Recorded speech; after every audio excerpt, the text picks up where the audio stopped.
amados podem se sentar. É uma alegria estarmos juntos para meditar na palavra de Deus, né? Quem nos trouxe aqui hoje? O Senhor, o nosso Deus. Se não fosse o nosso Deus, nós não estaríamos aqui. É Ele que nos traz. E é gratificante podermos meditar na palavra de Deus no Shabá, que é o culto que Deus estabeleceu, que está nos 10 mandamentos, né? De nós guardarmos o Shabá. E, como sempre, eu gosto de cantar, né? Só que hoje nós estamos deixando ficar um pouquinho diferente. E eu sei que todo mundo aqui tem paciência, não tem? É uma virtude, né? Eu não sou muito paciente, mas a gente aprende. Então, a gente vai aprendendo a ser paciente. E eu creio que algo Deus tem para cada um de nós hoje. Porque Deus não faz nada sem propósito. E quando Ele marca o encontro conosco, foi Ele que marcou de nós estarmos aqui no Shabá. Não fomos nós que marcamos com Ele. Até várias pessoas têm comentado sobre isso, né? Quando canta, eu marquei o encontro com Deus.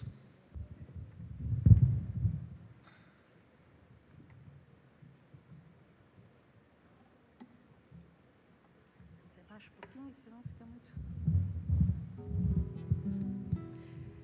Nós podemos falar que marcamos o encontro com Deus, mas não é assim. É Deus que marca o encontro conosco. Ele que coloca no nosso coração de fazermos aquilo que Ele tem projetado para a nossa vida. Tenha certeza, Deus não projetou nenhuma derrota para nenhum de nós. Ele é um Pai amoroso. E o louvor que eu gosto muito, já cantei várias vezes, que está em Salmos 27, fala assim: eu pereceria, sem dúvida, se não cresce que veria a bondade do Senhor na terra dos viventes. Espera no Senhor, anima-te, e Ele fortalecerá o teu coração. Espera, pois, no Senhor. Esse é o Salmo. Espera em hebraico é kavei. Acho que está dando microfonia. Kavei, fale, kavei. Kavei é espera. É difícil esperar, né? Mas tenha certeza que quando nós esperamos no Senhor, a vitória é grande.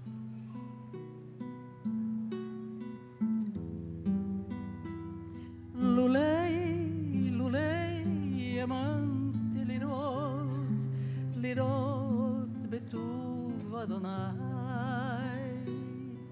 Lulei, lulei, amante lirot betuv Adonai. Beretz, beretz chaim. Kavei el Adonai, Hazak yamet libecha. Kavei el Adonai, Kavei, kavei el Adonai. Beretz, beretz chaim. Kavei, kavei el Adonai.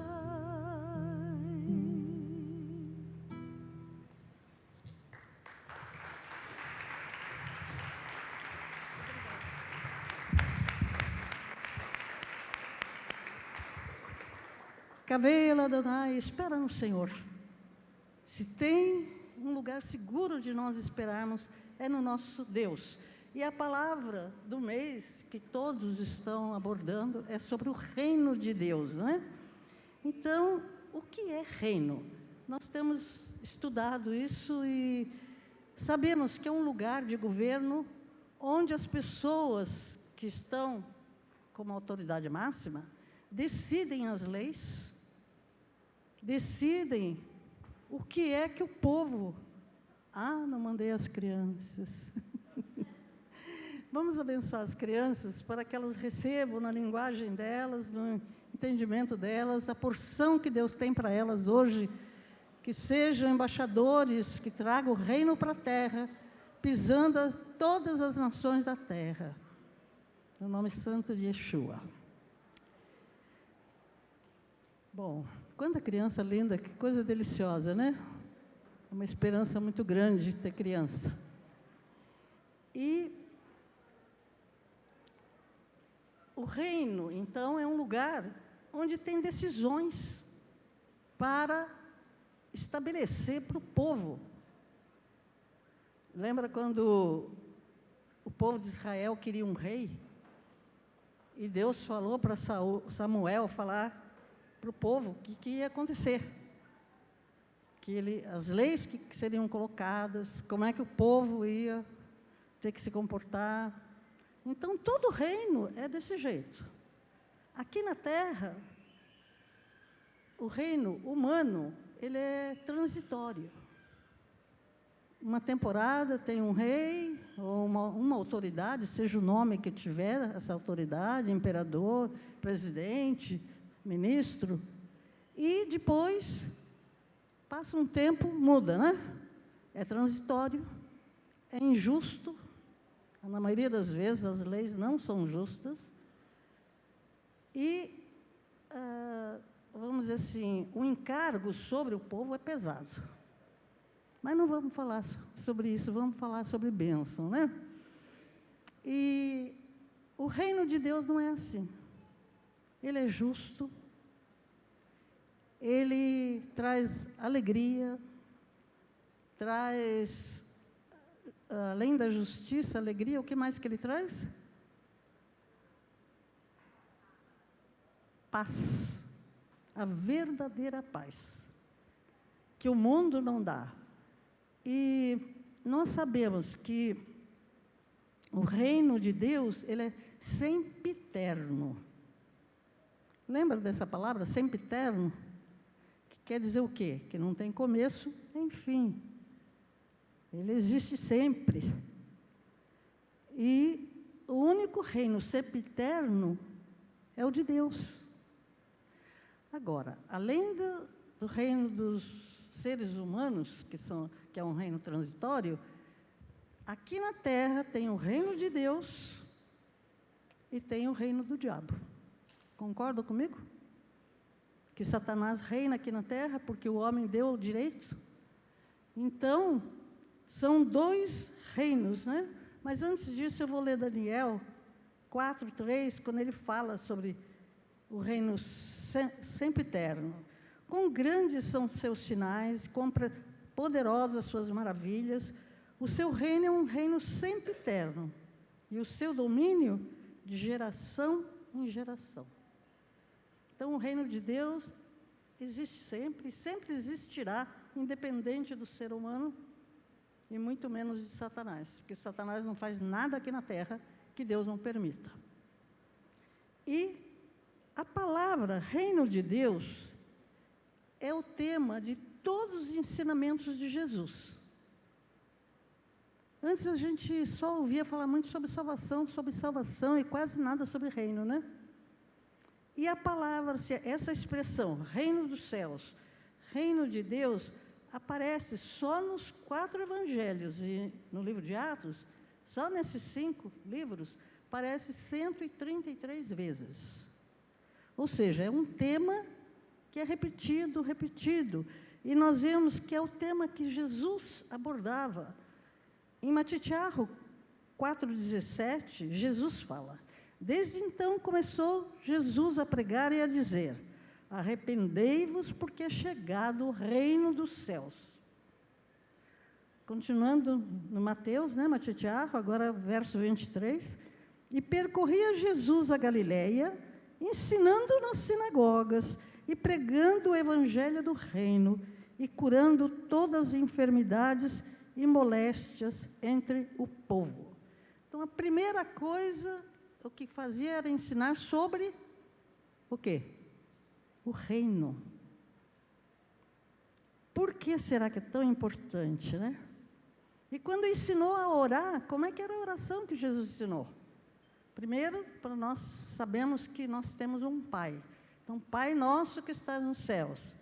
Aí temos que glorificar esse Pai, porque Ele é Deus, e é o único. Santificado seja o teu nome. E aí depois o que fala? Venha a nós o teu reino. Então, nós vamos vendo a repetição da importância de estudarmos o reino. E tem um porquê, né? João Batista pregava sobre isso, e todos os discípulos, é sempre sobre o reino, porque no reino são estabelecidas as leis. Então, nós temos que conhecer as leis, os mandamentos, os estatutos, os juízos, ordenanças, tudo que Deus estabeleceu. E por que Deus estabeleceu? Para nos abençoar. Deus não estabeleceu nada para nos condenar. Nós lemos em Deuteronômio 28, Deus falando assim, se vocês obedecerem essas bênçãos, e começa a falar todas as bênçãos que vão acompanhar. Então, tudo depende do nosso posicionamento, de obedecermos ou não, né? E no livro de Êxodo, Shemot 12:2, nós lemos que Deus já tinha constituído o povo ficou 400 anos no Egito, e nós temos aprendido também sobre cultura, né? Nós sabemos que quando você está num lugar, você começa a ser influenciado pela cultura daquele lugar. E o povo ficou tanto tempo ali que assimilou a cultura egípcia. A adoração aos deuses que não são Deus, e tudo, a comida, tudo. É só você ver, aqui no Brasil tem muito imigrante. A maioria aqui, se eu perguntar, os antepassados vieram de algum país, não é? Eu vou pegar, assim, os japoneses, que eu sempre fui muito amiga de muitos japoneses, né, desde a minha infância. E vem o casal. Eles só falam japonês, comem as comidas e os costumes deles.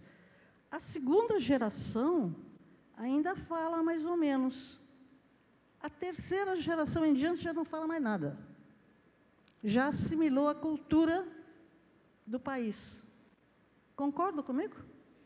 São poucas as famílias que conseguem fazer com que netos, bisnetos tenham os costumes. E eu sou descendente de espanhol e italiano, né? Eu sou terceira geração. Da família toda, a única que fala e escreve fluentemente espanhol sou eu. E que entende italiano. A maioria não fala nada. E por que eu sei? De tanto conversar com a minha avó e de estudar. Porque eu queria. Agora, para falar a verdade, eu só gosto mais da comida italiana, viu? Mas isso aí é questão de paladar de cada um, né? E nós vemos que o apóstolo Paulo ficou preso em Roma, ele ficou preso em vários lugares, e no livro de Atos, capítulo 28, fala que Paulo ficou 2 anos inteiros na sua própria habitação, que ele alugara, e recebia todos quanto vinham vê-lo, pregando o quê? O reino de Deus, ensinando com toda a liberdade as coisas pertencentes ao Senhor Jesus Cristo, sem impedimento algum. Quer dizer, ele primeiro ensinava sobre o reino, aí depois sobre Jesus, que Jesus é o Salvador. Então, nós vemos que todos eles agiam da mesma maneira. Primeiro o reino, aí depois a salvação. A salvação é consequência do arrependimento, de receber realmente Jesus como Salvador, né? E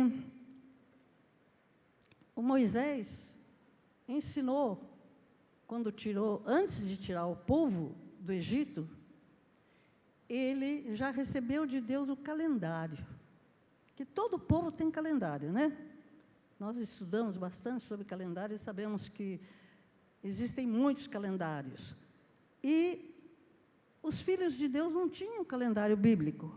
E Moisés foi ensinado pelo Eterno que aquele seria o primeiro mês que eles iam começar a contar diferente dos outros povos. Então, na Bíblia, nós temos um calendário que foi Deus que estabeleceu. O primeiro mês é o mês de Nissan, onde se celebra a primeira festa perpétua que Deus estabeleceu e que foi celebrada no Egito. Qual é a festa? A Páscoa, a Pessa. Por quê? Porque estabeleceu que você tinha que matar um cordeiro, passar o sangue nos umbrais da porta. Para quê? Para que a morte não entrasse e matasse todos os primogênitos. Tudo que Deus faz tem um porquê, tem um propósito. E o povo estava com o coração tão cheio das culturas egípcias que eles murmuravam o tempo todo contra Moisés. E com saudade da cebola, dos pepinos, não sei o quê. Sempre tinha alguma coisa para lembrar do Egito. E, inclusive, até de mandar fazer um Deus, como eles conheciam, quando Moisés subiu no monte para receber de Deus os 10 mandamentos, né? E você e eu temos que aprender sobre o reino, porque Deus quer que você e eu reinemos aqui na terra. Por isso que nós somos chamados de reis e sacerdotes também. Deus não nos chamou para ser escravos. Deus não nos chamou para ser um subalterno qualquer, não. Deus nos chamou para ser filhos, reis e sacerdotes. E o Pai quer que você e eu reinemos aqui na terra. Não vivamos assim, dependendo de governo, dependendo de emprego. Não, nós dependemos de Deus. E com Ele nós reinamos. A segunda parte é como que nós vamos reinar nesse mundo que vivemos. E eu já falei que existem 2 reinos espirituais aqui na terra, o reino de Deus e o reino das trevas, que é do diabo, né? Ou nós pertencemos ao reino de Deus, ou nós pertencemos ao reino do diabo. Não tem outra alternativa. Senão, eu sou neutro. Não existe. Ou você obedece às leis de Deus, ou você está seguindo as leis do diabo. Que sutilmente ele vai disfarçando e colocando como se fosse ideia sua. E, para sermos reis e sacerdotes, temos que obedecer tudo que Deus estabeleceu. E como é que nós sabemos que Deus quer que sejamos? Por que Ele quer? Porque Jesus é o primogênito, não é? Então, Ele tem muitos irmãos. Todos aqui somos irmãos de Jesus também, filhos do mesmo Pai. Em Apocalipse 17:14 fala: esses combaterão contra o Cordeiro, e o Cordeiro os vencerá. Quem é o Cordeiro? Jesus, não é? Porque Ele é o quê? Vamos ler comigo ali? O que Ele é? Senhor, Senhor dos senhores e Rei dos reis. Então, é isso que nós temos que ter muito claro, que o nosso Messias, Ele é Senhor dos senhores e Rei dos reis. E vencerão os que estão com Ele. Tenho certeza que cada um que está aqui é porque está com Jesus. E seremos chamados eleitos e fiéis, né? Muitas pessoas, por falta de conhecimento da palavra, acham que só vai reinar no céu. Eu não sei como que vai reinar no céu, né? Porque nós temos que reinar aqui na terra. No céu, o Apocalipse fala que a gente vai reinar com Jesus, não é? Mas não é a mesma coisa do que Deus quer, que reinemos aqui na terra. Nós temos que, conforme a oração que Jesus ensinou, trazer o reino de Deus para a terra. E isso é muito importante, nós nos conscientizarmos. Todos que têm Jesus têm o Espírito Santo. E as obras que Jesus fazia eram todas dirigidas pelo Espírito Santo. Você e eu temos o Espírito Santo. Ele também nos dirige para fazermos a vontade do Pai e trazermos o reino de Deus aqui para a terra, no momento que Deus quer operar alguma coisa diferente. Fora disso, nós estaremos sempre trazendo o reino de Deus, que é paz, justiça e alegria. Todo filho de Deus tem que ter esses 3 itens assim, que é característica do reino de Deus. Muitas vezes a pessoa está triste, está aborrecida, mas no seu espírito há alegria. É uma alegria que ninguém tira, por mais que façam, não é? E eu coloquei assim a comparação da antiga aliança com a nova aliança, né? Na antiga aliança, como é que os pecados eram perdoados? Vocês já leram o Pentateuco, né? A Torá, os 5 primeiros livros. Eu estou voltando a ler tudo outra vez, misericórdia, quanto sacrifício. Você começa a ler, Deus detalha. Se você fosse pobre, não tivesse condições de levar um cordeiro, um novilho, você tinha que levar ou rola, ou pombinho, mas alguma coisa você tinha que levar. Por quê? Porque o sacerdote, depois que você confessasse os pecados sobre o animalzinho, iria matar, e aquele sangue era passado na ponta nas 4 pontas do altar e colocado na base. Então, o que purificava o sangue, o que purificava o pecado era o sangue derramado dos animais. E isso durou até a vinda do Senhor Jesus e a sua morte. Porque o sangue de Jesus é na nova aliança.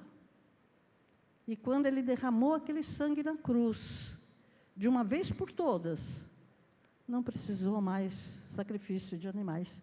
Por isso que o templo foi destruído. Porque era no templo que se faziam sacrifícios. Antes, no deserto, era no tabernáculo, né? Depois que Salomão construiu o primeiro templo, aí começou a fazer ali no templo.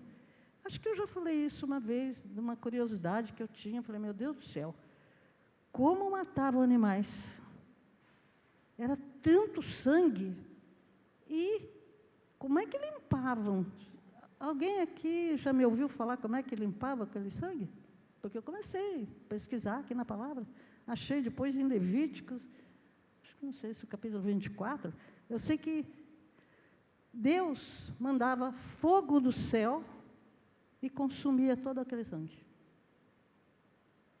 Leiam lá em Levítico, procurem. A gente não dá tudo de mão beijada para a pessoa aprender a pesquisar, né? E o fogo consumia. E Deus recebia aquele sacrifício. Se a pessoa fosse sincera, né? E eu falava assim, poxa, no deserto não tem água, não é? Mas tinha a presença de Deus. E todos os recursos que Deus tem. E tudo que Deus ia receber era como um aroma suave. Vinha o fogo para poder levar para a presença de Deus, significando que Deus aceitou, né? Agora, muitas pessoas acham que depois que Jesus veio, então não precisa mais obedecer nada do que está escrito na antiga aliança. Vocês já ouviram alguém falar isso? Eu já ouvi muita gente. Foi abolida. As bênçãos não. Mas todas aquelas ordenanças, aquele negócio lá acabou. Agora é era da graça. Um engano muito grande. Eu até coloquei uma frase que eu quero que você leia em voz alta, assim. A graça não aboliu a santidade estabelecida por Deus. Vamos ler isso aí? A graça não aboliu a santidade estabelecida por Deus. Se nós não obedecermos, se nós continuarmos mentindo, adulterando, roubando, fazendo fofoca e todas as coisas que, em geral, a humanidade pratica, não iremos ver a face de Deus, porque em pecado ninguém verá a Deus. Nós temos que agir como Deus estabeleceu para sermos realmente reis e sacerdotes. 1 Pedro 2,9 diz, vós sois a geração eleita. Está falando para aquela época e para nós que cremos sem ver, né? Sacerdócio real, nação santa, povo adquirido para que anuncieis as virtudes daquele que vos chamou das trevas para sua maravilhosa luz. Você crê que você é rei e sacerdote? Então diga para quem está do seu lado, você é rei e sacerdote. Isso tem que ficar calado no nosso coração. Nós não estamos aqui assim, eu sou membro do MCI. Não, eu sou filho de Deus. Nós temos que saber quem nós somos. Reis e sacerdotes, que nós reinamos com Cristo, através do Espírito Santo em nós. Concluindo, eu já disse que os reinos aqui da terra são imperfeitos, e eu creio que todos aqui têm ouvido muito sobre que nós estamos no final dos tempos. Alguém já ouviu isso? O que mais aparece, e mandam mensagem para mim, eu vivo deletando, porque é um tal de dizer que está acabando, que nós estamos na grande tribulação. Eu não creio que nós estejamos na grande tribulação. Eu creio que estamos com muita tribulação. Mas isso sempre vai ser assim, até o final. Jesus falou. Paulo fala, né, que a gente é atribulado. Mas não significa que é o fim. A maioria aqui, acho que é bem mais novo do que a Noemi e eu, pelo menos, né? Mas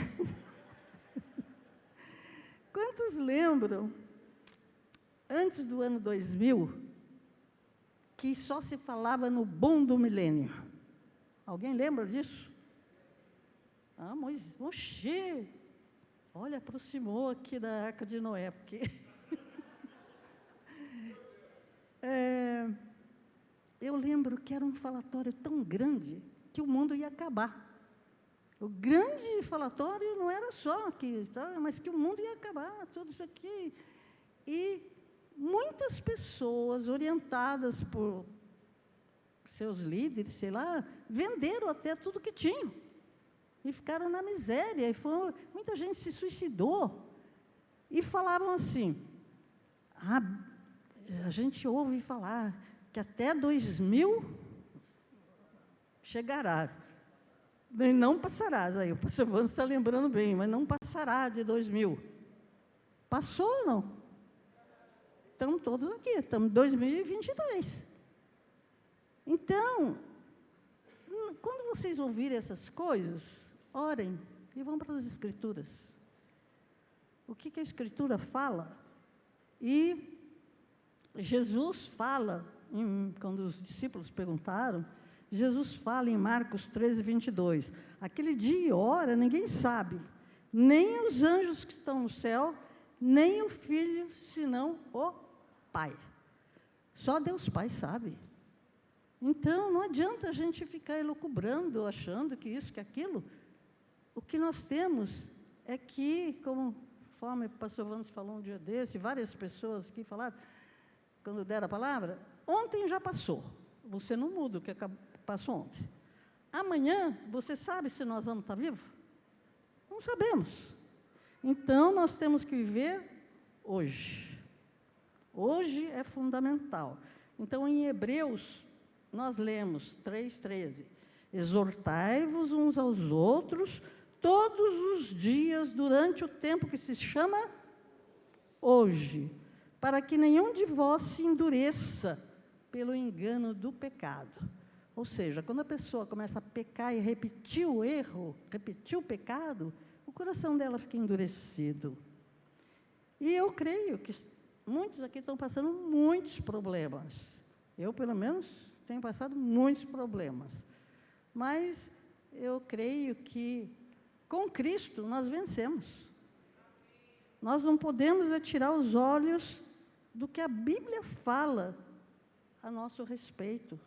Declarar as palavras que Deus quer que declaremos de vitória. Se a gente não prestar atenção, a gente começa só a falar das desgraças que a gente ouve. Hoje, na hora do almoço, eu comecei a falar as coisas que, de tanto que mandam para mim, né? E era só desgraça. Aí meu filho me pegou pelo braço, mamãe, pelo amor do céu, vamos falar de bênção. Eu disse, nossa, é mesmo. Se você não prestar atenção, você começa a falar só de problema. Só das coisas horríveis, doenças que estão acabando com esse, com aquele. Não, nós temos que falar daquilo que Deus tem para nós hoje. Eu tenho certeza que Deus tem vitórias para cada um de nós a cada dia. Basta nós nos posicionarmos nele, né? E Jesus continuou falando em Lucas 17, que iria acontecer como aconteceu nos dias de Noé. Todo mundo comia, bebia, casava, dava em casamento, havia sinais no sol, lua, e vários sinais, né? E aí em Lucas 21:36 fala, vigiai em todo o tempo, orando, para que sejais dignos de evitar todas essas coisas que hão de acontecer e estar firme diante do Filho do Homem.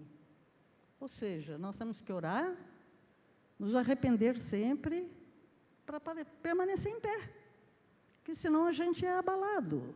Temos que viver como reis e sacerdotes, e não viver como mendigo, né?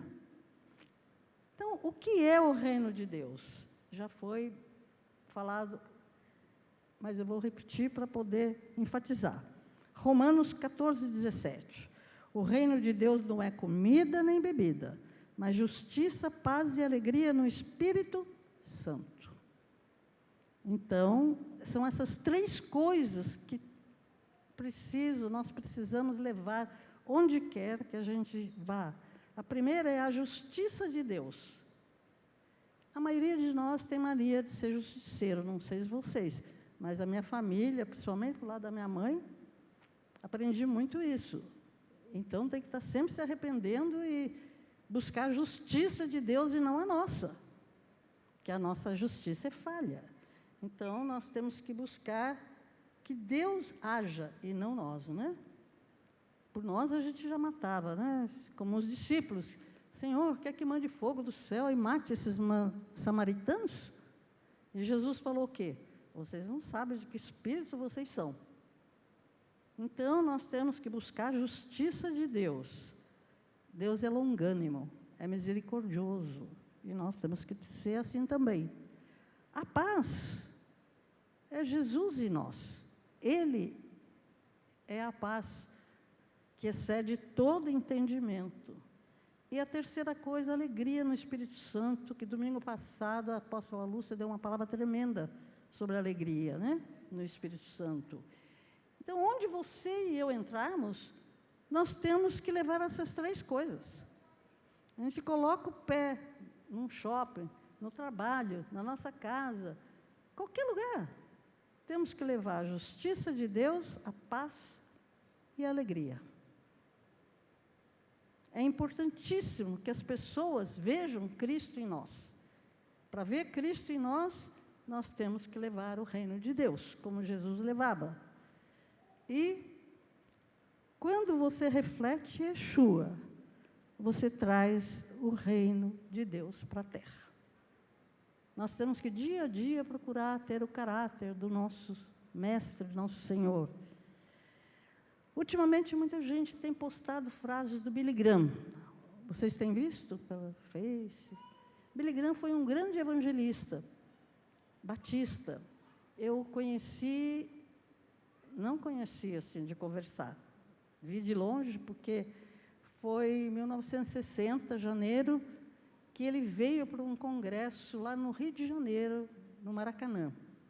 Lotadíssimo. Onde ele chegava, lotava, porque a ele falava com muita autoridade, porque ele falava do que ele vivia. Ele viveu 99 anos, né? Morreu em 2018.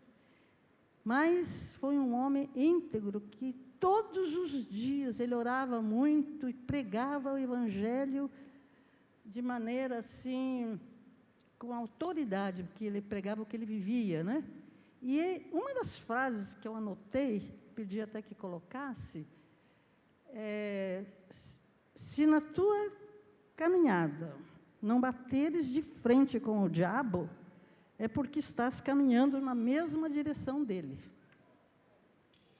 Então, eu achei essa frase muito oportuna.